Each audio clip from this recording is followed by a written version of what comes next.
Bueno, Violeta Sinja, con una gran visión, le modificó en el año 80 el nombre a la institución. Es una institución porque nació como institución. Después el Estado tomó cartas en el asunto y lo transformó en una dependencia del Ministerio de Educación. Pero institucionalmente tiene total legitimidad. Bueno, yo me enanqué en el tema ecológico y junto a ella tratamos de conseguir voluntades para concretar 2 o 3 objetivos básicos. Uno,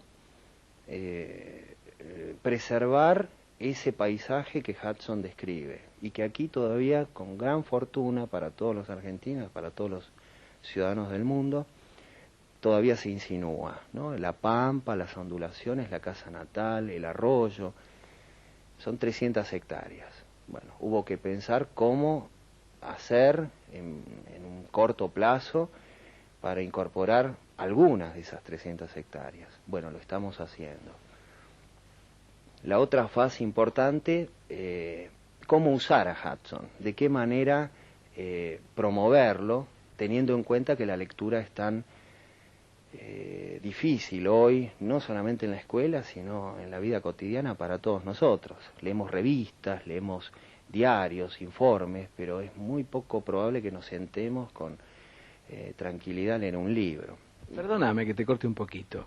El lugar donde estamos haciendo la nota, ¿se visita, viene gente a leer acá o saca material de acá? No, la mayor parte, digamos, del público viene en una suerte de peregrinación, porque leyó a Hudson aquí o en algún otro lado del mundo y viene con emoción a evocar. Pisar la tierra. A pisar la tierra. Y bueno, hemos tenido la interesante experiencia del pueblo japonés. Hudson llega a Japón antes de que Fernando Pozo, que al decir del más importante biógrafo de Hudson, Morley Roberts, era el profeta de Hudson en América. En verdad lo fue. Pero los japoneses nos ganaron. Ellos, a principios de siglo, tenían que difundir a Hudson por 2 razones. Primero, porque era uno de los escritores de habla inglesa con mejor literatura, digamos, con una narrativa muy atractiva, y especialmente para ellos, un pueblo que le rinde culto a la naturaleza. Y después, por el sistema escolar japonés. Bueno, se empezaron a hacer ediciones de bolsillo, se publicó muchísimo, y uno de los primeros traductores de Hudson, paralelo a Fernando Pozo, pero en Japón, fue el señor Yugaku, que era profesor de literatura inglesa en la Universidad de Tokio.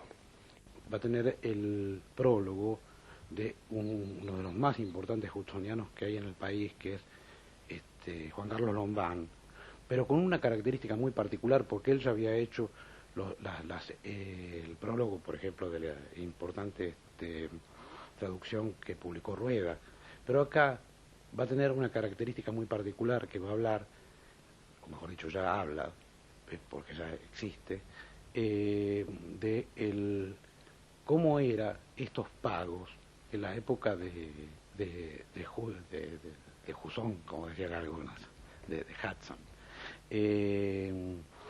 Digamos, qué era lo que estaba ocurriendo en ese momento, cuando él estaba escribiendo estos textos, qué era lo que estaba produciéndose en Berazategui mientras que se iba transcurriendo la vida de Hudson, qué era lo que ocurría en Berazategui.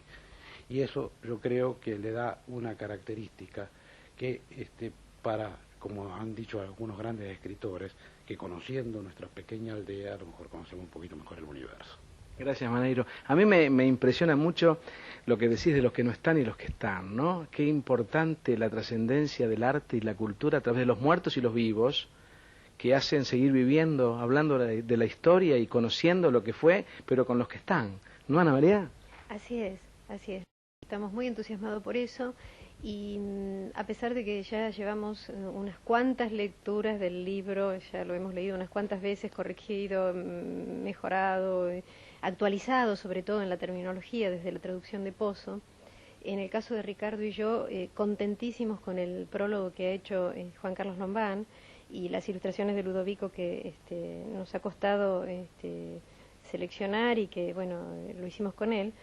Lo que buscamos también es acercar un texto que nos gustaría que sea leído, queremos que todos que se conozca.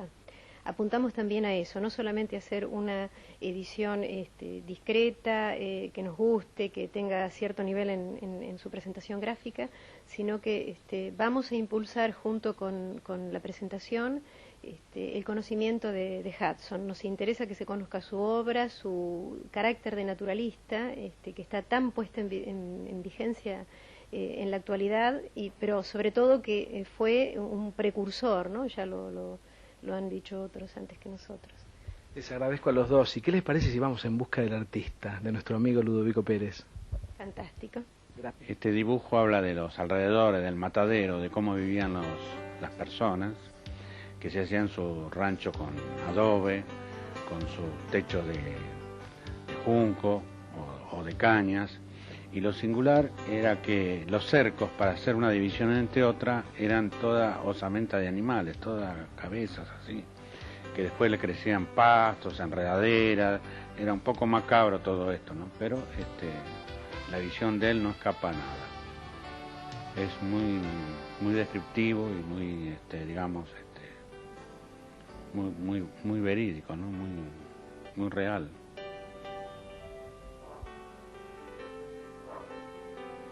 Hace la descripción del libro de todos los acontecimientos que le pasaron ahí en las acacias, y el padre, por no tener haber arreglado en la compra de la casa con los dueños, la pierde con el tiempo, ¿no? Así que vuelven otra vez acá al lugar de los 25 ombúes, y como él ya ha crecido, un chico más de 16 años más o menos, le toca arriar animales.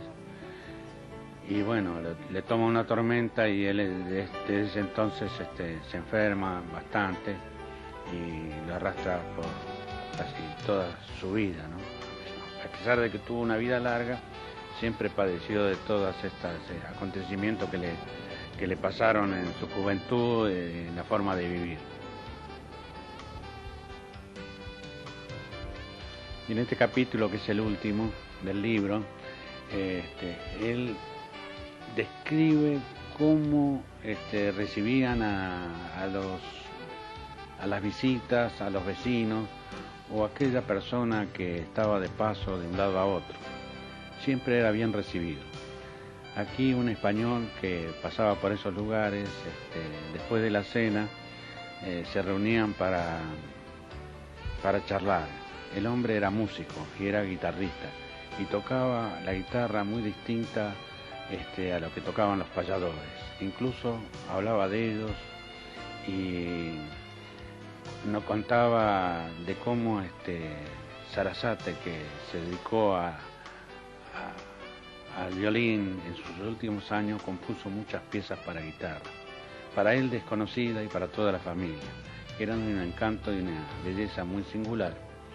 Así que todo ese acontecimiento social que él narraba, y que después se interrumpía el músico y el visitante, al verse rodeado de toda esa familia, decía recordar su España en esos momentos que él recordaba. Así que dejó de tocar la guitarra y hicieron la plática de sobremesa, ya que vemos la reunida todos en el fogón, así, digamos, donde el fuego compartía y abrigaba esta reunión.